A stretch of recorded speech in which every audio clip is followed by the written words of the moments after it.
has been plastered. Just going to put all the sockets in before the kitchen goes in and put the spotlights up.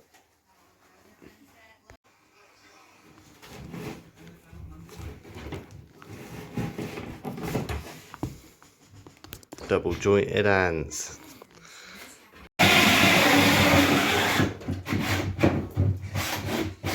We put the wires up beforehand, then the plasterboard, and then the plasterers can come in and skim it, and then we can drill them out after.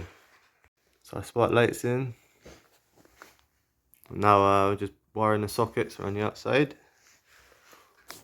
I'll have to put a dimmer up next time I'm back.